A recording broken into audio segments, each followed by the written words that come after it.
Good evening, everyone, and welcome to our PO Education series for the summer 2024 semester. I'm Jacqueline Romero, the Director of Student Engagement, and I'm joined by my colleague Melissa Valle, who is the Associate Director and Student Success Coach. Before we begin, please feel free to ask any questions by typing them into the chat box. We'll do our best to address them as we go along, and we'll also reserve some time for a Q&A session at the conclusion of today's series. Please be aware that today's session is being recorded and it will be available on our PO YouTube channel for future reference. We'll share the link in the chat box shortly. Thank you for joining us, and we hope you find today's session informative and enjoyable. Now I'll hand it over to Melissa Valle to introduce our guest speaker. Thank you, Jacqueline. It is my honor to introduce our speaker, Professor Cindy Lee.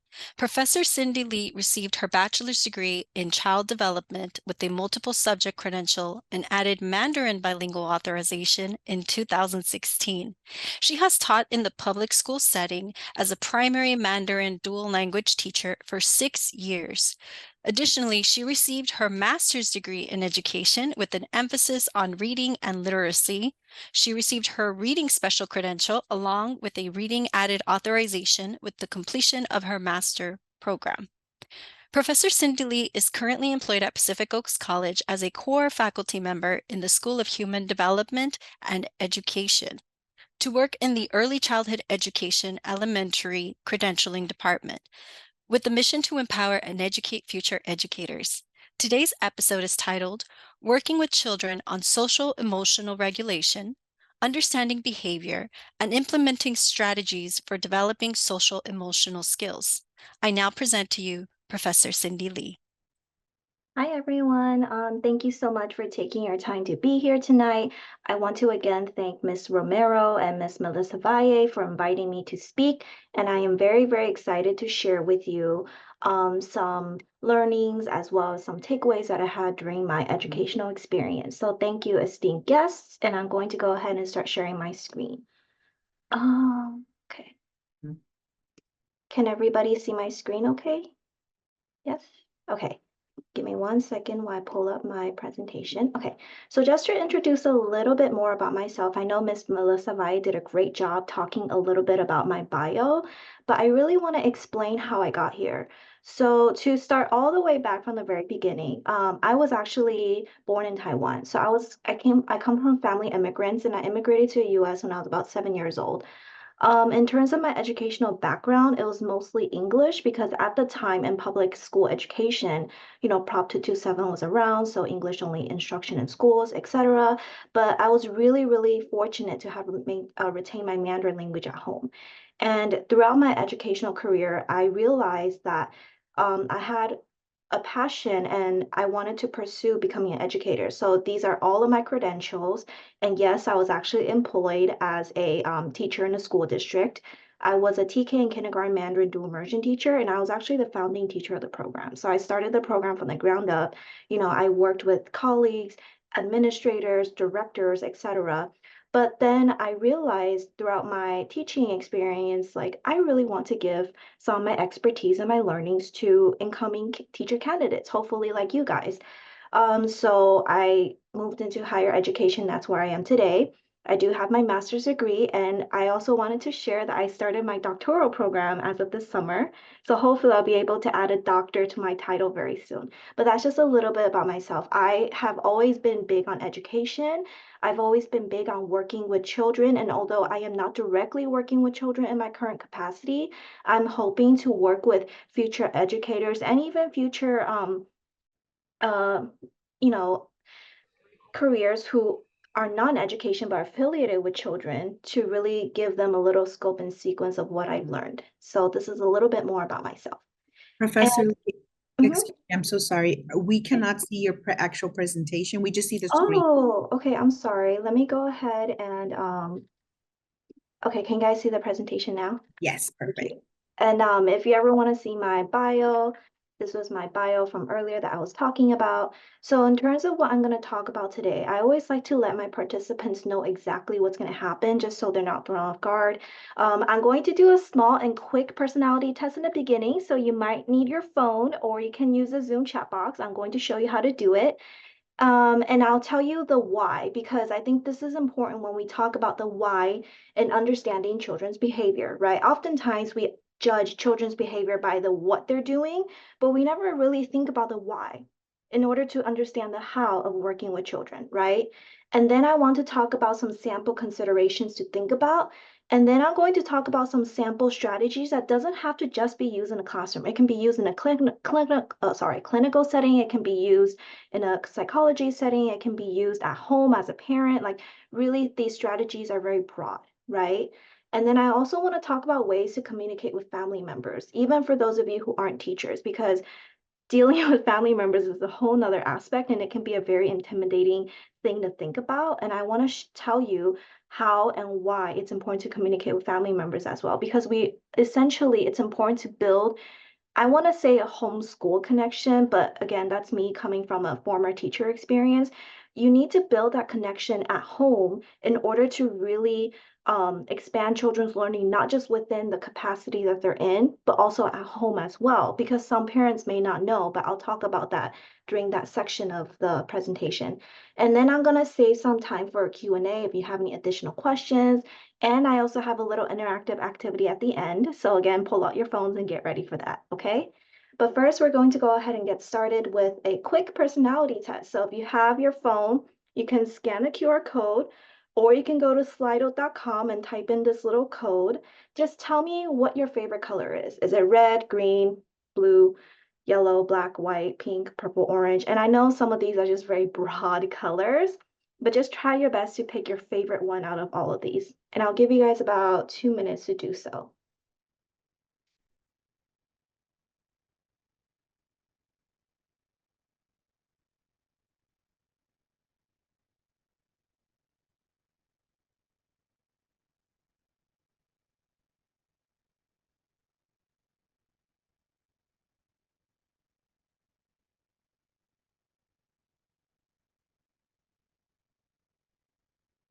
In about 1 more minute.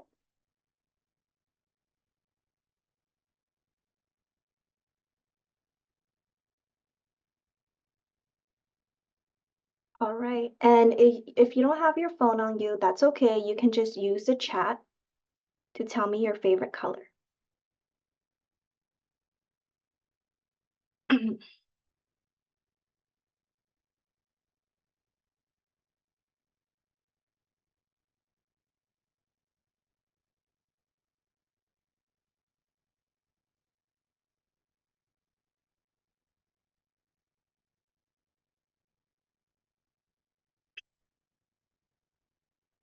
All right, so it's been about 2 minutes. At this point, if you're just coming in, we're just picking our favorite color right now. And yes, this is actually a personality test that I found. So now I'm going to show you the results. Based on the people who participated in the poll, I know there were some who participated in the chat. A majority of you chose green, some chose red, blue, purple, orange, yellow, etc. Right? And not some of the other colors may not have been picked, but that's okay. Maybe it's in the chat, right? So why am I asking you your favorite color? Well, according to a researcher, they said that even just picking your favorite color can indicate some results about yourself. So for example, I know this is very small and you can feel free to screenshot this or whichever if you're ever interested. For example, if you chose red, you are decisive, assertive, driven, and focused on the goals. If you're blue, you're good at motivating and communicating ideas with people. I know that green was a very commonly picked one. You love to learn new things and concepts. You abide by high morals while working also. I know, for example, I think yellow was another commonly picked one. You are well suited for roles that give you room for creativity and collaboration with people, etc., etc. I'm not going to read everything, but if you want to just take a quick look at this and think about, did my color correlate with the trait that I have, right? Like this is why people take personality tests because they want to understand a little bit more about who they are. And the reason why I had you guys take this personality test is because I think it's important to understand yourself, but also when we are working with children, we need to understand who they are as well. And oftentimes when you work with children, we don't really understand who they are. Yes, if you're a teacher, if you're a clinical psychologist, if you're a speech pathologist, whichever, you only get these children for a limited amount of time. But that doesn't mean you can't get the opportunity to get to know who they are, because how can you work with them if you don't know who they are, right? So I just want you guys to really think about this as we go on to our presentation. Again, if you want to take a screenshot, whichever, if you want me to share the results with you at the end, I can feel free to do so, but I do need to move on with my presentation for the sake of time, okay? So now we're going to take a quick look at this video. I just want you to observe the following. What did you see? What did you notice? And what are some of your thoughts?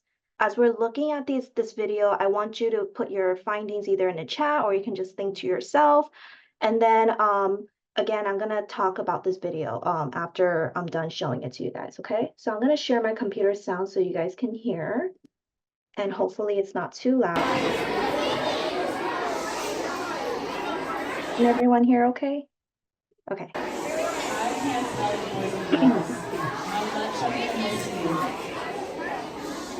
This job, you're the only school I've had as a principal. I've been assistant principal, I've been a literacy coach, I've been a first grade teacher. Okay, did you guys see that? Yes? So I'm gonna keep going just a little bit more and then I'm gonna stop, okay? Lauren, it's okay.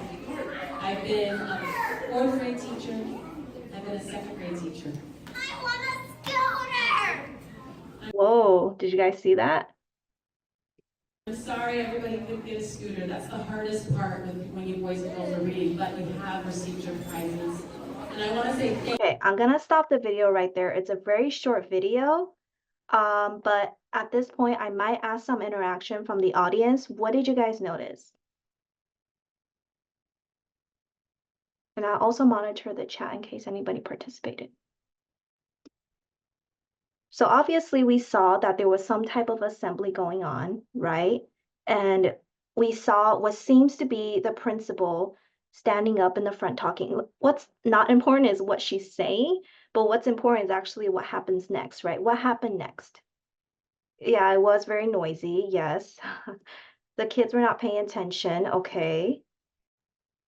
Well, the little girl got up and she expressed herself, and then all the attention went to her. Everyone. Yes. So that little girl started standing up, and then, at first we couldn't really hear what she was saying, but you could visibly tell by her face that she was upset. And then what did she say? What was her little like tantrum? She wanted a scooter She as well. wanted a scooter. She's like, I didn't get a scooter. And then like all the attention started turning to her, right? And then how did the principal in the front like react to that? Well, she stayed calm Mhm. and it looks like she addressed her and she said, yes, we all want one, but Yes. we've given out our prizes. So I think she explained it to her very calmly. Yes, right. And although maybe, the principal was explaining it to the child, we don't know what happens afterwards. But what we do wonder is, did the child actually take what the principal told her very calmly, or did she not?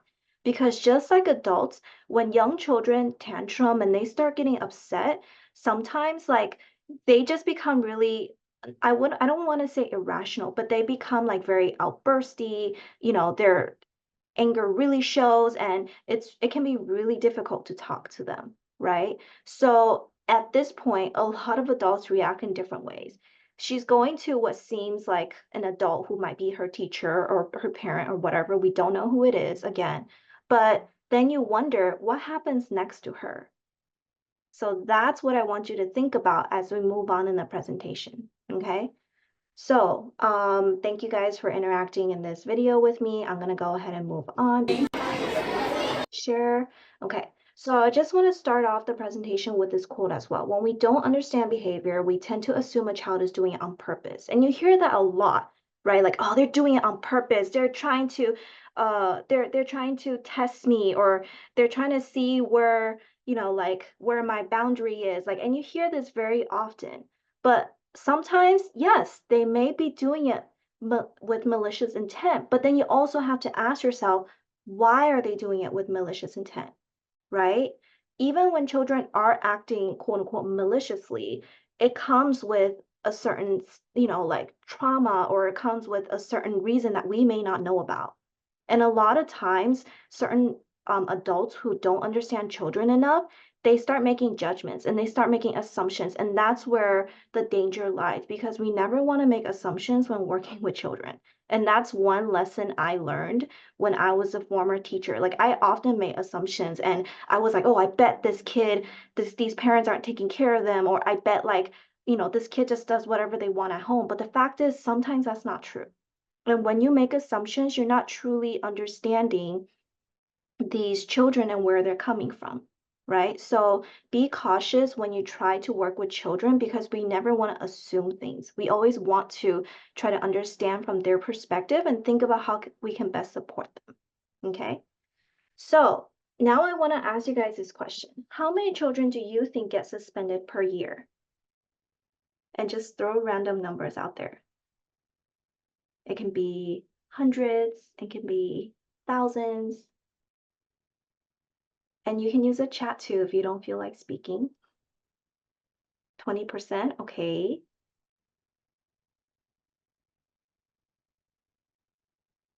Thousands of boys, okay, specifically 60%. Okay, so according to data that I found, up to 3 million children can get suspended per year, and that's just in elementary school. Not even talking about secondary high school right now, right? Because that's a whole nother field that I'm not super familiar with, but up to 3 million children can get suspended. And although I know a lot of schools, they're like, oh, we try not to suspend children or whichever, right? Because of certain ed code policies, whatnot, right?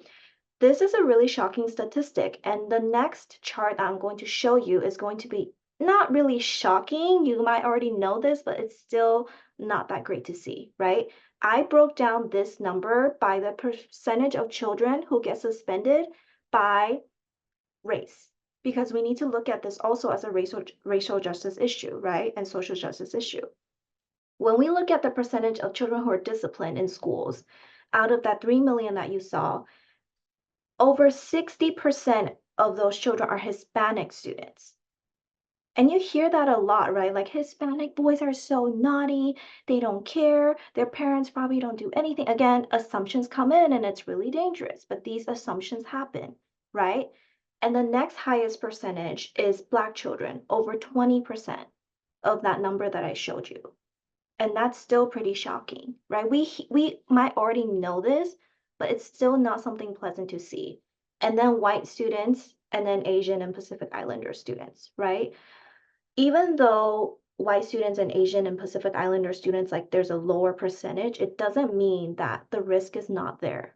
And so we wonder too, like, why are we disciplining these children, and looking at the racial numbers, like, it's really shocking. And so we need to think of this also as a social justice issue in order to help these children and in order to guide them not only through school, but through life.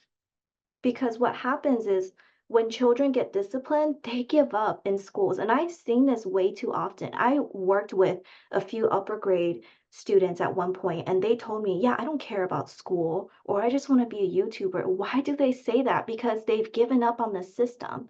And we need to really think about how we can support, especially these children, so we can get them to where they need to be, right? So I just wanted to show you guys also this percentage based on the number that I showed you earlier. It's really sad to see, but we need to think about how we can resolve this. And so in understanding the numbers and the data, now we need to think about the how, right? So when we look at behavior, right, we see inappropriate behavior, and it's defined as a child who's acting out inappropriately because they're expressing their feelings. And that's the only way they know how to do at the moment.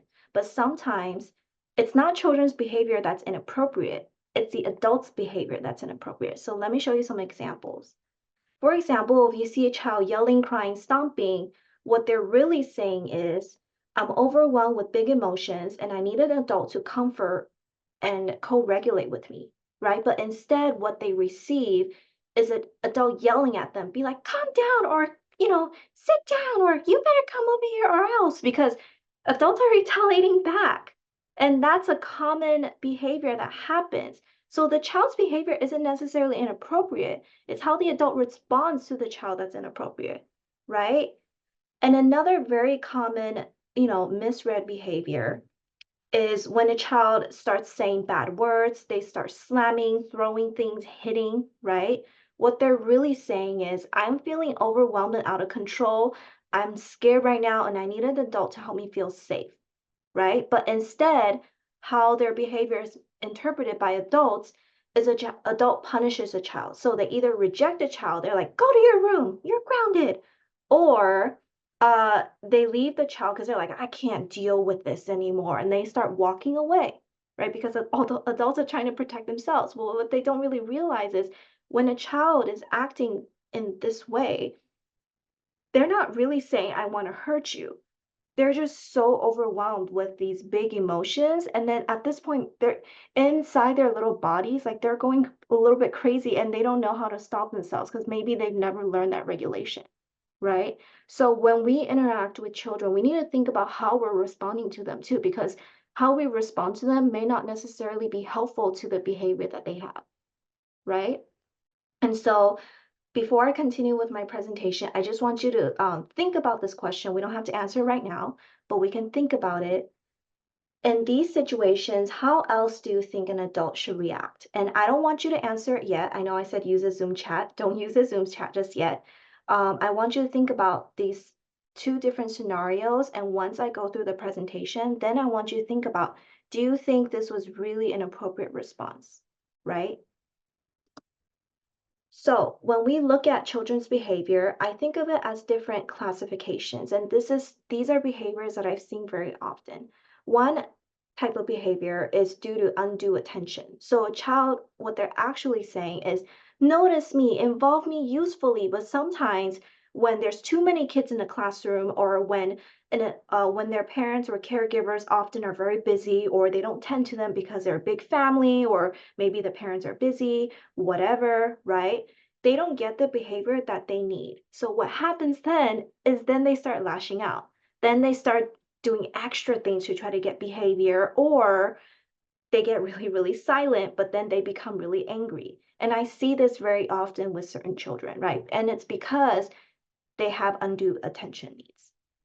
Another type of behavior is misguided power. So in these children, um, oftentimes, like, you see these kids are the ones that are always raising their hand and shouting out, or they're the kids who can't control themselves, or they're the kids who are always trying to be first in everything, or they're trying to be a helper, but then they end up ruining things sometimes, and you're like, what are you doing, right? What they're really saying is, let me help, give me choices. And the reason why these children act this way is because for these children, maybe they're when they're like, either in a certain setting, they're like, oh, let me help. They always get the answer, what? No, or you're too young for this, or no, you can't do it, right? So they get told no so many times that they themselves become frustrated. And so it becomes like a sense of like, well, you know what? I'm going to do what I want anyway. So this is also another type of behavior that we see very often, right? Another type is the revenge. So when we see this in children, when they're on the playground, and let's say girl A is playing with girl B, all of a sudden girl B comes crying to the teacher or the adult on the playground. They're like, oh, girl A hit me, where? And they're crying. Girl A gets very upset, but then who gets punished? Girl A. So this is a typical classification as revenge. So we think that, oh, why did girl A like hurt her, hurt girl B, whatever, and we blame the first girl, but what we don't really understand is what they're saying is, I'm hurt, validate my feelings. And this happens a lot, especially with children who are in, very large homes or have a lot of siblings, and oftentimes their voices don't get heard. And when their voices don't get heard in whichever setting they're in, they start lashing out. They're like, fine, if you're gonna hurt me, then I'm gonna hurt you too. And maybe that's what they learned. I'm not saying just from a caregiver, maybe from after school teacher, whatever setting they're in, right? And this is another typical behavior that we see. A last classification that we see is assumed inadequacy. We see these when we give a task to a child and they're just like, I can't do it. I don't know. Help me. And then they start tantruming when you're like, no, you can do it. And they're like, I can't. And then they start going ballistic, right? This is a type of behavior called assumed inadequacy.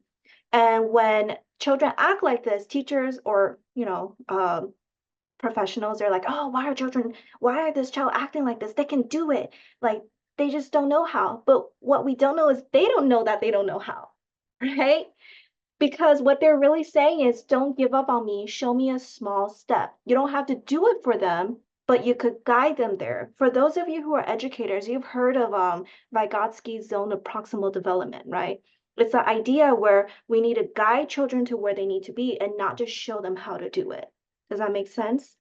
And so these are typical behavior that we see with a lot of children. Now, I'm not saying these are all the behaviors, but these are very common behaviors that we see, and there are actually certain classifications to them. And again, I'm listing these out because I want you to understand this is what children are really saying when they're acting in certain ways, okay?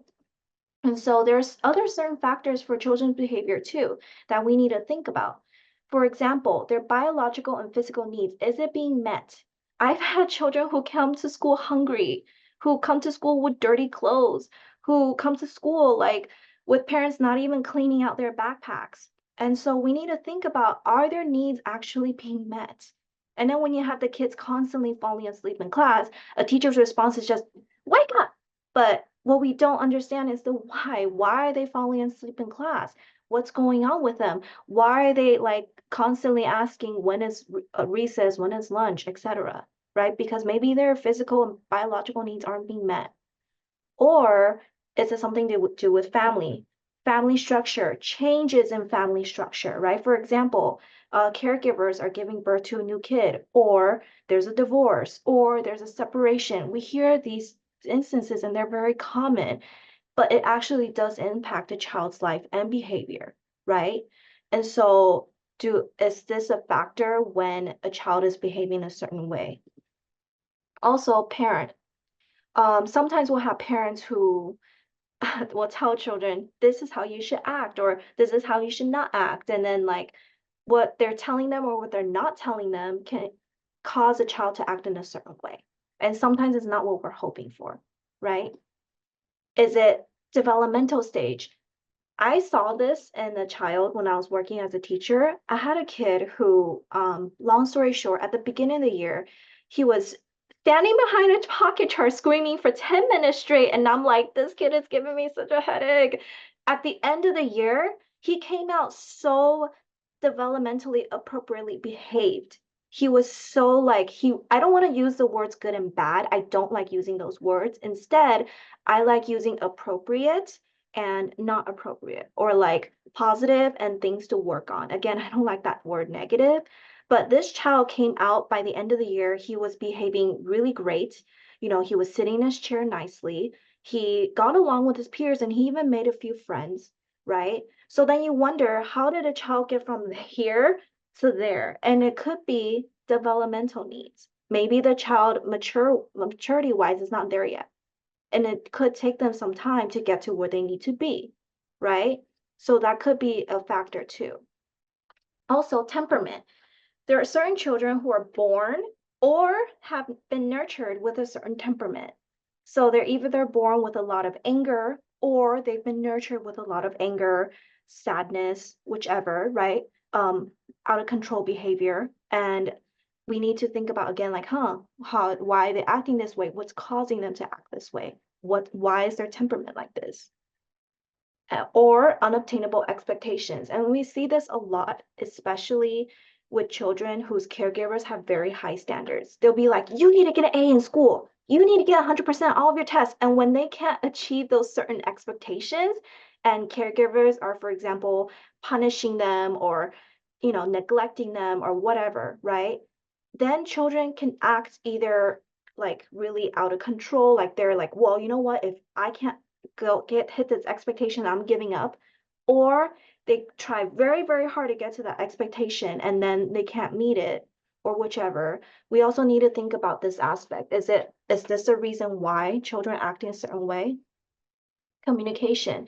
How they learn to communicate is very important. Have they been taught to communicate properly, or do they need some more communication skills? Imitation, and this is very common, especially with young children. Monkey see, monkey do, right? Whatever behavior they may have picked up, they're imitating it, whether it's from a caregiver, from a sibling, from a nephew, whatever, right? Whatever behavior they see, they're like, oh, this is cool, this is okay. Then they start imitating it, and maybe that's why they're acting this way. I had an instance of that when I had two brothers in two different grades because parents insisted that they put the kids in my classroom. So older brother was the one who was screaming behind a pocket chart for 10 minutes straight. Younger brother also tried to act like that. And I'm like, no, no, don't act like your older brother. You are your own person. And by the end of the year, he actually regulated really well too. So again, imitation. Emotional state. Just like how we have our own emotional states, when we're not feeling well, we're not going to act well. Children are the same way. When they're having a bad day, they're not going to be super positive and smiley and ready to learn. They're going to act grouchy. They're going to be really upset, right? And so we need to consider, what is their emotional state like as of this moment, and how can I help them? Also, relationships. Have they been taught to foster relationships, which is so important because a lot of times children are not taught the social skills that they need, right? Whether it's learning to play with others, or whether it's learning to get along with adults, etc. Or control, and this is a very common one. Have children been taught self-control? And a lot of caregivers may tell you they're not ready yet. How would they know? But actually, I've seen very young children where if you teach them the regulation skills that they need, yes, they can control their behavior, right? And there's a very common misconception that young children can't do it, but I really believe at a certain extent, and if you give them enough support, they really can. So these are just some factors as to why, again, a child may be acting a certain way, right? So some strategies to consider. I always think of this strategy when I work, for example, when I worked with children, right?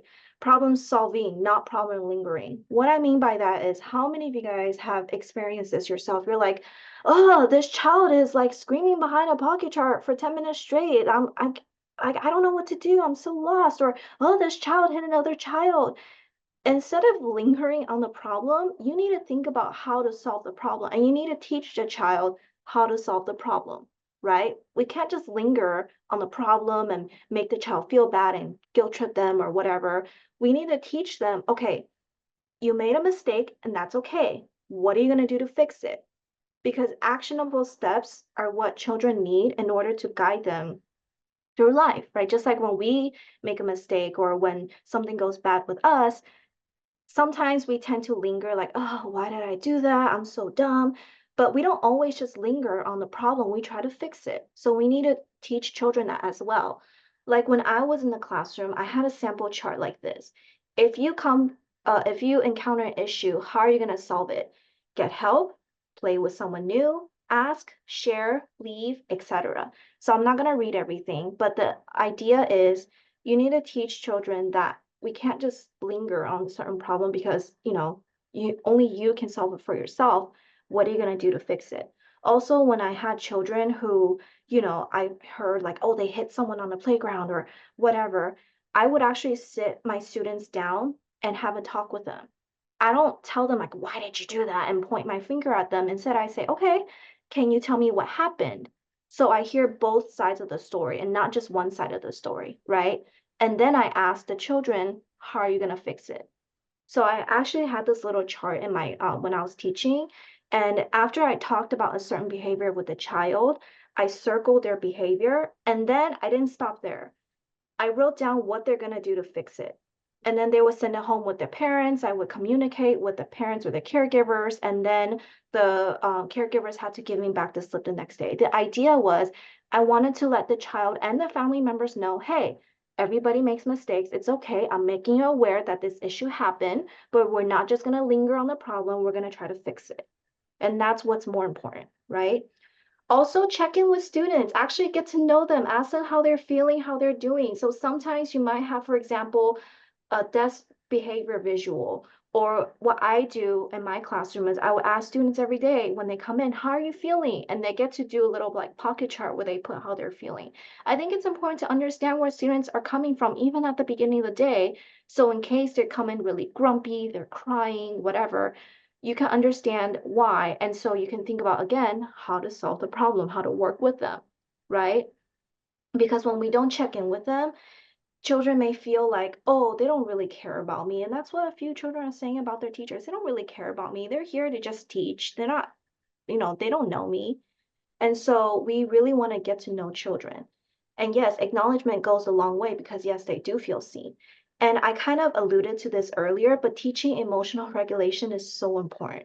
Again, when they are stressed, what do we do about it? When they're feeling down, what can they do about it, right? When they're feeling lonely, what can they do about it? First, we need to name the emotions that they're feeling, and then we need to talk about how to resolve it, right? So when I was in the classroom every week, like 1 day a week, I would read a actual social emotional book. And I had a whole series. Like one was on how to make friends, one was on keeping your hands to yourself, one was on like why kicking and hitting hurts, etc. I wanted children to know certain behaviors happen and we need to talk about it and conversate in order to talk about again how to fix it. Another way that I taught children emotional regulation was through community circles. Has anyone heard of community circles and what they are? So community circles, basically, you have children get in a circle. When a situation happens, you can actually have a conversation about it. Okay, so what happened? Let's say that, um, you know, Melissa hit Jacqueline. Okay, why did she do that? Blah, blah, blah. And then how are you going to fix it? Right? So having this community circle helps because again, everyone feels acknowledged. They feel like their input is being valued because the teacher is not giving the solution. They're just a facilitator. Students come up with their own solutions to fix the problem. And then at the end, everybody agrees and they come to a consensus. So you can also use community circles, especially, for older kids, which is really great because it allows children to regulate their emotions and allow them to become independent once they can name it and they know how to resolve it. Also, encouragement. Praise and encouragement really does go a long way for children. I know sometimes, let's be real, we do get upset, we do get mad at certain children, but instead of lingering on those, not so great feelings, we need to really encourage them because just like how we like being praised and encouraged as adults, so do children. We can't always be yelling at them. We can't always be punishing them by making them go sit in a corner. We need to also use positive behavior intervention. For example, oh, I noticed that, you know, um, Elena is doing such a good job. I'm going to give her a little chart. Or, oh, I noticed that, I don't know, Ruben is doing an excellent job. I'm going to give him a little sticker. Praise and encouragement really goes a long way because you're shifting that negative mindset to positive behavior and positive encouragement. So children will actually want to do better. Okay. So if you want to learn some more emotional regulation techniques, I actually have a little link here. And this is an example of a certificate of recognition. I had these printed out like little copies in my classroom. And whenever I actually caught a student doing something good, I gave them this little certificate. And I would write down their name and why they got the certificate, and they can show it to their parents, right? Even the kids who often, quote unquote, misbehave, whenever I see them do something good, I give them a certificate because I want children to know, hey, you're being acknowledged and you're being seen and I like your behavior. Keep up the good work. And when they get a certain number of certificates, then they can come redeem it for a prize. So again, this is something that maybe you can even do. I don't know, in any setting really, it doesn't have to just be in the classroom, but the idea is you're shifting that like punishment kind of like aspect to, oh, let's encourage you to do better by praising your great behavior. Does that make sense? And other strategies to consider, thinking about these 4 different categories of misbehavior. For children who have undue attention, maybe you want to walk with them to the classroom, or maybe you want to walk with them around school. Maybe you want to sit with them by recess or lunch, or ask another student in the classroom, hey, do you want to sit with Alita? Or, oh, do you want to sit with Denise today? Whichever, right? Because maybe they're feeling really lonely. Maybe you want to laugh at their stories that they tell you something funny, or talk to them. Because sometimes children with undue behavior, attention, really just need that little bit of like, hey, notice me. For children who have misguided power, maybe ask for their ideas, let them be a line leader, put them in charge of a project or chore in the classroom, like, hey, can you help me sharpen my pencils? Hey, can you pick up these little pieces of trash for me? Whichever. Put them or ask them for their help to help another student. Even if that student's academic may not be that high, maybe they can help another student color, maybe they can help another student cut. Does that make sense? You're not asking them to help another student judging by their academic ability. It can be something that they do really great in, right? And maybe for children who have that kind of revenge category, you teach those children that you're sorry if they hurt their feelings. For example, I'm sorry, going back to my scenario earlier, I'm sorry that friend B hurt friend A's feelings first. Friend B, you need to apologize because that's not okay, because that's what they're really looking for. They've been hurt and they retaliate. But why do they retaliate? Because they were hurt in the first place. So letting the person know, like, hey, I acknowledge you. I know it's not entirely your fault, and the other person needs to own up to it. Also, be their friend or ask someone else to be their friend, right? Like, hey, this person needs to learn how to be a friend. Can someone play with them?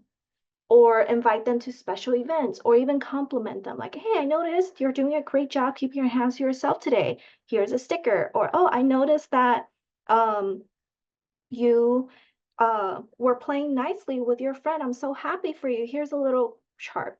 The point is, praise and encouragement comes a long way, especially for these children, so that they shift away from, oh, I need to protect myself, to, oh, now I know that I'm loved.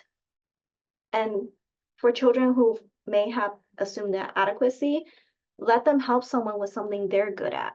Even if they're not like quote unquote academically smart, again, maybe they can help someone pick up the trash. Maybe they can help someone put up their backpack, put up the chair, whatever it is.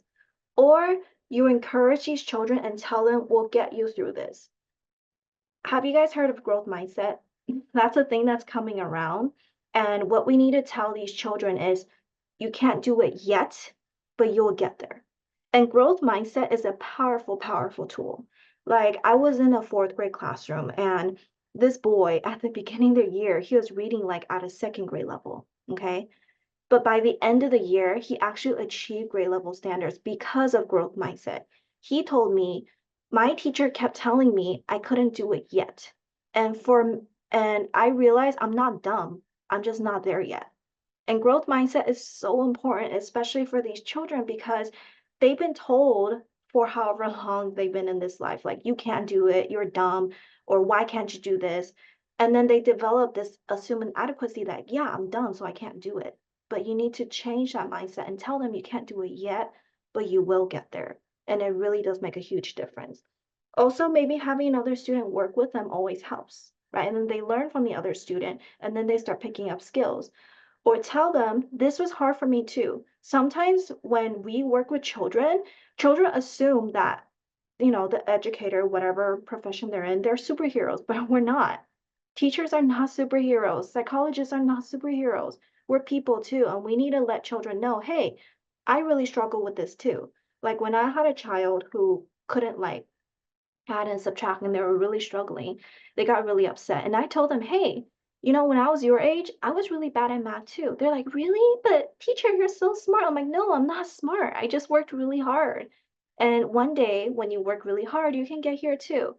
So letting them know that whatever, adult, they're people too. They're not superheroes. And they got there because they worked hard, right? Because they worked really, really hard at something and try to improve themselves. So these are just some other strategies to consider for these certain types of kids, okay? And I want to just stop and remind you all that children can feel, but they cannot analyze their feelings. So oftentimes we'll go like, oh, why are they acting this way? Maybe they don't know why. They know that they're feeling it, but they don't know the why. So again, it's up to us as educators to really work with these children. And another aspect I want to talk about is communicating with family members. Oftentimes when educators talk to family members, they get scared. They're like, oh, I don't know what they're going to say. Oh, I'm so scared. Oh, maybe they don't want to hear me out. don't have these assumptions because again, you don't know what the family members are going through. Maybe they don't know how to work with their children. Maybe they're feeling lost too. Maybe they're going through a certain situation in life. They're like, oh, I really need your help. How can I support my child? Right? Because everybody wants the best for their child. Both caregivers and educators want what's best for the child, keeping that in mind, right? um, Negatives and positives, providing daily feedback to family members about not only the challenges, but the successes of the children is really important. How many of you have been like call parents and like, oh, Cindy hit another student again. Oh, Cindy hit another student again. And it's the same phone call every day to the same parents. Guess what? Parents don't want to hear that same thing all the time. They get sick of it. And eventually they're like, why are you always telling me this behavior? Instead of telling me the why, I need you to tell me what to do. Like, what are you doing for my child? And it becomes like a kind of a fight because just like we don't like to be the bearer of bad news, family members also don't want to hear the bad news all the time, right? So not when you communicate with parents, you need to also tell them, oh, I noticed that Cindy did a great job keeping her hands to herself today. Or, oh, I noticed that Cindy made a friend. Family members like to hear these positive things so they know I can put my trust in you. And this is how you build trust, right? And also be transparent with actionable steps. You're not just telling the family member, oh, yeah, Laura's not good. She's not doing well in school. And family members will look at you like, and what are you gonna do about it? So it's important to be really transparent and tell them why, for example, Laura is not doing well in school. Is it academics? Is it behavior? Is it getting along with others? Is it some other emotional issue? Like really identifying what it is and be honest. Like, oh, I noticed that Laura, when she interacts with children, she tends to yell at them. And I don't know why this is happening, but let's figure out the root cause of it. And then finding an actionable step. Okay, so let's start with talking to Laura kindly. Let's use a soft voice when we're talking to her, even at home, and trying not to get upset at her. So when you communicate with family members, it's not like you're going to them being like, hey, here's the issue. Here's the issue. I'm trying to be very transparent with you because I want to work with you. Let's figure out a solution that we can both do because we want what's best for the child. Does that make sense? Also, this is just an approximate timeline. You don't have to follow it. But when I was teaching, what I like to do every year was kind of a get to know you because I encourage transparency from the very beginning. And then I host a parent teacher conference because I have to, but also it's important to meet with family members regularly. What are the child's areas of strength, but also areas of growth and a plan? Very important. Communication throughout the year, also taking time to say thank you at the end of the year to family members and children because guess what? They did a great job getting the child from where they were to where they are now, right? So you don't have to follow this timeline, but my intent in showing you this is just to let you know, like, it's important to have continual communication with family members. But a word of caution, respect your physical boundaries if you have a certain work hour, right? Sometimes parents will be messaging you at 8, 9 p.m. If you don't want to answer and contractually you don't have to, don't. Because you're letting parents know, hey, I have my boundaries too. So set your office hours. Like I will only communicate from this time to this time. So they know that, okay, I also need to respect and I have to wait till the next day or whichever. And if you feel as though a two-way communication is not happening, like the family member starts lashing out at you, or they're like, I don't know why the F you're telling me this, blah, blah, blah. Stop the conversation. Bring in a supervisor, and this is what you're going to say to them. I'm sorry, I feel as though this conversation can't continue. If you're open to it, I'd like to bring in my supervisor or administrator to schedule another meeting with you. Please let me know when you have availability and just walk away. Because at this point, again, the family member may be upset and they're not hearing anything. And when people are upset, it's hard for them to really like conversate because a conversation needs to happen both ways, right? And remember that not all interactions may be positive. Do not blame yourself.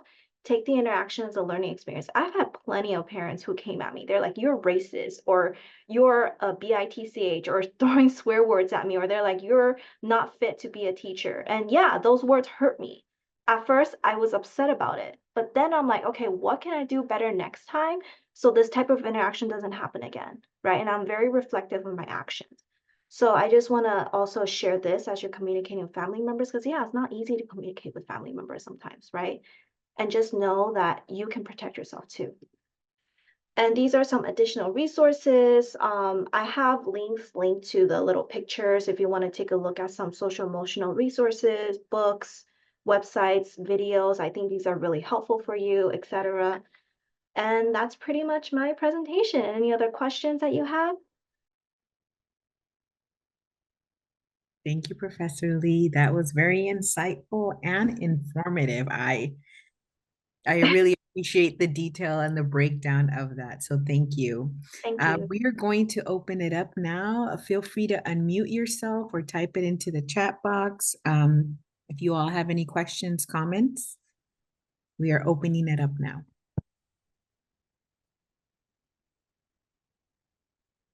I really enjoyed the presentation. Thank you. It's exactly what I'm learning in my Education 573 class, reading a positive discipline textbook. And it's very encouraging to hear, you know, that the educators are doing the same things, because I'm so used to the rewards and punishments way of, I mean, that's how I was raised, that's how I raised my children, but learning this new way of looking at the underwater portion of the iceberg is what I like to say, to figure out why are you behaving this way, and let's encourage you to, you know, to make better choices. But I just loved it. I love the presentation. It was a great job. I was wondering if you could share some of the links in the chat for your social emotional resources, because I would love to use them. You know what? I'm actually going to share my slideshow. Actually, I can share it at the chat towards the end, right before you guys leave, so you guys can Awesome. have access to my slideshow as well. Yeah, My but research. great job. I loved it. Good Thank job. you. Good job. Thank Yeah. you. Thank you. And I know another participant was also asking about the links. I will share my slideshow at the end. Okay. Any other Thank you. questions or thoughts? Thank you, Mary, for the positive interaction. All right, before anyone jumps off, I know that we are at the 5-minute mark before it ends. I just wanted to thank you again again for joining us at our PO Education series. We try to do this on a semester basis. We encourage you to continue to participate. We have a lot of insightful topics that are coming up.